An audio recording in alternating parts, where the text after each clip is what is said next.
नमस्कार दोस्तों, मैं Dipankar Garola grow with educators पे आपका स्वागत है। हमारे उत्तराखंड हिस्ट्री लेक्चर सीरीज का ये 10वां लेक्चर है। इससे पहले हमने 9 लेक्चर कंप्लीट कर दिया है।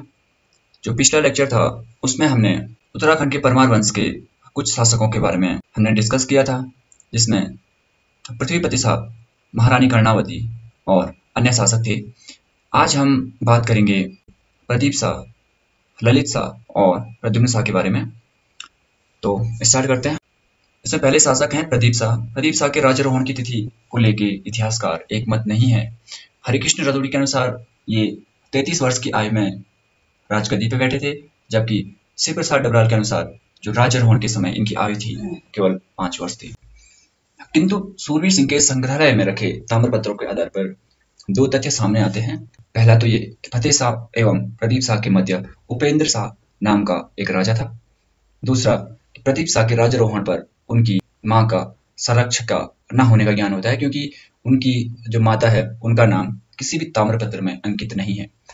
यदि उनकी मां अगर संरक्षिका होती तो उनका नाम जरूर ही ताम्रपत्र में लिखा होता। डॉक्टर शिव प्रसाद डबराल के अनुसार प्रदीप शाह अवयस्क रहने तक मंत्रियों के सशक्त गुट ने राज्य का कार्य संभाला, जिसमें पूरणमल एवं पुरिया नेथानी का नाम विशेष रूप से उल्लेखित है। डॉक्टर डबराल तथा एटकिंसन ने 4 अभिलेखों जो 1782, 1791, 1802 और 1812 के हैं, इनका वर्णन किया है, जिसमें से आज कोई भी उपलब्ध नहीं है। लेकिन इन अभिलेखों का वर्णन डॉक्टर डबराल और एटकिंसन ने किया है। प्रदीप शाह के काल का एक सिक्का लखनऊ के संग्रहालय में रखा गया है, जिसके ऊपर गढ़वाल का राजा और नीचे से प्रदीप शाह सन 1717 से 1757 ईस्वी लिखा है। इससे हमें ये पता चलता है कि जो प्रदीप शाह का जो कार्यकाल था वो 1717 ईस्वी से 1757 ईस्वी तक रहा होगा। प्रदीप शाह के जो काल है उसमें गढ़वाल और कुमाऊं के संबंध काफी अच्छे थे। इसका हमें प्रमाण इस बात से मिलता है कि जब कुमाऊं के राजा कल्याण चंद की सहायता के लिए प्रदीप शाह ने अपनी सेना भेजी थी, इसके बाद जब गढ़वाल कुमाऊं की सम्मिलित सेना रोहिला सेना से परास्त हो गई थी, रोहिला शासकों ने युद्ध क्षतिपूर्ति के रूप में कल्याण चंद्र से 3 लाख रुपए की धनराशि मांगी थी, जिसका भुगतान गढ़वाल के राजा प्रदीप शाह द्वारा किया गया। इससे हमें यह पता चलता है कि गढ़वाल और कुमाऊं के रिश्ते काफी अच्छे थे। हालांकि उस समय जो रोहिला आक्रमण हुआ था वह दोन घाटी और भाबर क्षेत्र पर भी हुआ था, जिसे पुनः 1770 ईस्वी में गढ़वाल राज्य में फिर से हस्तगत किया गया या फिर से रोहिलाओं से जीता गया। विलियम्स के शब्दों में प्रदीप शाह का शासनकाल काफी शांतिपूर्ण एवं ऐश्वर्यशाली था। दून की घाटी काफी उपजाऊ थी, जहां तनिक विश्राम करने से अच्छी पैदावार होती थी। ये शब्द हैं विलियम्स के। विलियम्स ने इसका उल्लेख किया है। प्रदीप शाह ने 56 वर्ष तक शासन किया और बैंकट की सूची आतिराम एवं एटकिंसन के अनुसार संवत 1729, जो कि सन में कहें तो 1772 तक इनका शासनकाल रहा। 1772 में इनकी मृत्यु हो गई और राहुल सांस्कृताय ने भी इसी तिथि की पुष्टि एक ताम्रपत्र से की है। यद्यपि हरिकृष्ण रतूड़ी इसे 1750 से 1780 की मध्य मानते हैं। अतः सर्वाधिक जो प्रमाणित जो तिथि है वो है 1772 ईस्वी। प्रदीप शाह की मृत्यु के पश्चात 1772 ईस्वी में ललित शाह गढ़ राज्य की गद्दी पर आसीन हुए। उनके शासनकाल की कुछ मुख्य घटनाएं हैं। इनमें से जो पहली है वो है सिखों के 2 बार आक्रमण करना। ललित शाह के कार्यकाल में सिखों ने गढ़वाल राज्य पर 2 बार आक्रमण किया। जो पहला आक्रमण था वो 1775 ईस्वी था, दूसरा आक्रमण 1778 ईस्वी के आसपास हुआ। ललित शाह ने सिखों का कोई विशेष प्रतिरोध नहीं किया और सिखों का आक्रमण देहरादून के आसपास तक सीमित रहा। सिखों के विरुद्ध ललित शाह की जो नाकामयाबी का जो कारण था वो गढ़वाल और कुमाऊं के मध्य तनावपूर्ण वातावरण था। चंद नरेश दीपचंद के कार्यकाल में कुमाऊं में ग्रह क्लेश की स्थिति उत्पन्न हुई। चारों ओर अशांति का वातावरण था। मोहन सिंह रौतेला ने दीपचंद के जीवित रहते हुए 1717 ईस्वी में स्वयं को कुमाऊं का शासक घोषित कर दिया, लेकिन मंत्रियों ने मोहन सिंह को सहयोग नहीं किया और जो प्रधानमंत्री थे हर्षदेव जोशी ने गढ़वाल के राजा ललित शाह को कुमाऊं पर आक्रमण करने के लिए आमंत्रित किया। इसके पश्चात ललित शाह ने एक सेना लेके मोहन सिंह को पराजित किया और कुमाऊं विजय के पश्चात उन्होंने अपने दूसरे पुत्र प्रद्युम्न शाह को कुमाऊं की शासन की बागडोर सौंप दी। देखो यहाँ पे एक दिलचस्प एक कहानी है कि जो प्रद्युम्न शाह हैं, जब वो कुमाऊं के राजा बने तो उनका नाम बदल के प्रद्युम्न चंद रखा गया। उनको कुमाऊं की जनता ने इस प्रकार स्वीकार किया कि वह दीपचंद के दत्तक पुत्र हैं, मीन्स उनके जो गोद लिए पुत्र हैं वो माना गया प्रद्युम्न शाह को, और उनका नाम बदल के प्रद्युम्न चंद रखा गया। तो प्रद्युम्न शाह ने प्रद्युम्न चंद नाम से कुमाऊं पे शासन किया और हर्षदेव जोशी उनके प्रधानमंत्री नियुक्त हुए। विजय के पश्चात ललित शाह अपने राज्य वापस लौट रहे थे कि बीच में किसी स्थान पर मलेरिया के कारण उनकी मृत्यु हो गई। जो ललित शाह थे उनके दो पुत्र थे, एक थे जयकृत शाह जो बड़े पुत्र थे और प्रद्युम्न शाह छोटे थे। ये दोनों आपस में सौतेले भाई थे। इनके संबंध काफी कटुपूर्ण थे, अच्छे नहीं थे। संभवतः जयकृत शाह अपने पिता की मृत्यु के बाद गढ़वाल के राजा बने। हरिकृष्ण रतूड़ी और बद्रीदत्त पांडे ने इस घटना का उल्लेख किया है। बैंकट की सूची में जयकृत शाह की शासन की जो अवधि है वो 1780 से लेकर 1786 ईस्वी तक रखी गई है, लेकिन मुकुंदी लाल के अनुसार 1780 से 1785 इनका जो शासनकाल है ये बताया गया है। राज्यारोहण के बाद दोनों भाइयों में जो कटुता थी वो कम नहीं हुई और यहाँ तक कि जयकृत शाह ने प्रद्युम्न शाह को कुमाऊं के शासन से अपदस्थ करने के लिए मोहन सिंह रौतेला को सहायता दी। इसके प्रति उत्तर में प्रद्युम्न शाह ने देवलगढ़ एवं श्रीनगर पर आक्रमण कर दिया। यह आक्रमण इतना भयानक था, श्रीनगर के शासक को राजधानी छोड़नी पड़ी थी। प्रद्युम्न शाह 3 वर्ष तक श्रीनगर में रहे, लेकिन जो श्रीनगर की जो दरबारी जो गुटबंदी थी उसकी समस्या के कारण वो फिर से कुमाऊं लौट गए। इसमें जो दरबारी जो गुटबंदी थी इनमें मुख्यतः डोवाल और खंडूरी थे जो कि राज्य के उच्च पदों पर आसीन व्यक्ति थे। इसमें जो कृपाराम डोवाल हैं उनकी जो तानाशाही प्रवृत्ति थी वो इतनी हद तक बढ़ चुकी थी कि उनका थोड़ा सा विरोध करने पे मौत की सजा मिलती थी। इस प्रकार जो श्रीनगर राजधानी का जो वातावरण था वो काफी हद तक दूषित हो चुका था। इसको देखते हुए नेगी जाति के जो लोग थे उन्होंने देहरादून के राज्यपाल घमंड सिंह मियां को आमंत्रित किया। घमंड सिंह के श्रीनगर पहुंचते ही राज दरबार में कृपाराम डोवाल की गर्दन काट दी गई और श्रीनगर का राजकोष लूटकर गढ़वाल के सैनिकों का वेतन भुगतान कर दिया गया। इस घटना के पश्चात गढ़वाल राज्य में काफी आतंक का माहौल उत्पन्न हो गया। मौलाराम तोमर के अनुसार निराश जयकृत शाह ने मंत्रियों से मंत्रणा की और तत्पश्चात श्रीमोर के शासक से मदद मांगी गई। श्रीमोर के शासक उस समय जगत प्रकाश थे।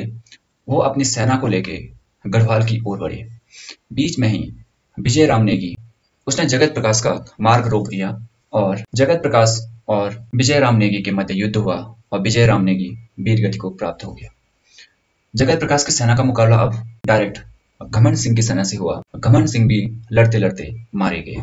सिरमौर के नरेश के लौटने के बाद जब जयकृत शाह अपने कुल देवी की पूजा करने के लिए देवलगढ़ पहुंचे तो उसी समय प्रद्युम्न शाह ने कुमाऊं से आक्रमण कर दिया।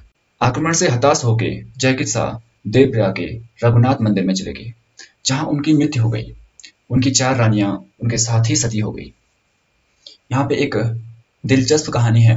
ये 4 रानियां थी, उन्होंने प्रद्युम्न शाह को सती होते समय एक श्राप दिया था कि आपका राज्य तहस नहस हो जाएगा, और ये आगे हमें देखने को भी मिलता है।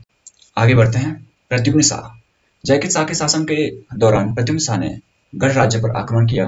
3 वर्ष तक श्रीनगर में रह के राजकाज भी संभाला, परंतु आंतरिक कलह के कारण उनको वापस जाना पड़ा। किंतु जयकृत शाह की मृत्यु के पश्चात प्रद्युम्न ने अपने अनुज पराक्रम शाह के साथ गढ़वाल आए। डॉक्टर डबराल के अनुसार हर्षदेव जोशी भी उनके साथ थे। बद्रीदत्त पांडे के अनुसार प्रद्युम्न शाह ने स्वयं को गढ़वाल और कुमाऊं का शासक घोषित कर दिया। दोनों राज्यों की प्रजा ने इसका स्वागत भी किया, परंतु प्रद्युम्न शाह का अनुज पराक्रम शाह इस बात से निराश हो गया, क्योंकि उसे आशा थी कि प्रद्युम्न शाह उसे गढ़ राज्य पे आसीन करेंगे और खुद कुमाऊं चले जाएंगे, लेकिन ऐसा नहीं हुआ। प्रद्युम्न शाह ने पराक्रम शाह की बजाय हर्षदेव जोशी को अपना प्रतिनिधि बनाकर कुमाऊं भेज दिया। अब कुमाऊं की जो बागडोर थी वो हर्षदेव जोशी के हाथों में आ चुकी थी। अब पराक्रम शाह ने मोहन चंद रौतेला का समर्थन करना शुरू कर दिया। इसको स्पष्ट कर दूं, जो मोहन सिंह रौतेला थे वो कुमाऊं पे राज करने के समय उन्होंने अपना नाम बदल के मोहन चंद रख दिया, क्योंकि जो कुमाऊं की जनता थी वो चंद शासकों को ही अपना शासक मानती थी।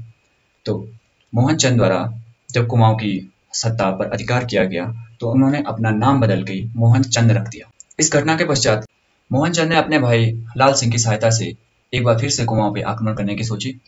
इसमें 1786 ईस्वी में एक युद्ध हुआ जो हर्षदेव जोशी और मोहन चंद के बीच हुआ। इस युद्ध में हर्षदेव जोशी पराजित होकर श्रीनगर भाग गए। कुमाऊं में जो राजनीतिक अस्थिरता बनी थी, मोहन चंद भी अधिक समय तक सत्ता नहीं संभाल सका, क्योंकि हर्षदेव जोशी ने 1788 ईस्वी में एक बड़ी सेना लेके कुमाऊं पे आक्रमण कर दिया और उसने मोहन चंद और लाल सिंह दोनों को परास्त करके उनको कैद कर लिया। मोहन चंद की कुछ समय पश्चात हत्या की गई और संपूर्ण कुमाऊं पर एक बार फिर हर्षदेव जोशी का अधिकार हो गया। कुमाऊं पे अधिकार करने के बाद हर्षदेव ने प्रद्युम्न शाह को कुमाऊं आमंत्रित किया, लेकिन जो दरबार के जो मंत्री थे और उनके जो छोटा भाई था पराक्रम शाह, उसने कुमाऊं न जाने की सलाह दी। अतः हर्षदेव कुमाऊं का सर्वे सर्वा बन गया। उसने शिव सिंह रौतेला नाम के व्यक्ति को शिवचंद नाम से गद्दी पर बैठाया, जो कि हर्षदेव के हाथों की कठपुतली था। इस बीच लाल सिंह ने रामपुर के नवाब फैजुल्ला खां की सहायता से कुमाऊं पर आक्रमण किया और हर्षदेव जोशी पराजित हो गया। लाल सिंह उनका पीछा करता हुआ उल्कागढ़ पहुंचा, जहां हर्षदेव ने उसे पराजित कर कोसी नदी तक खदेड़ दिया।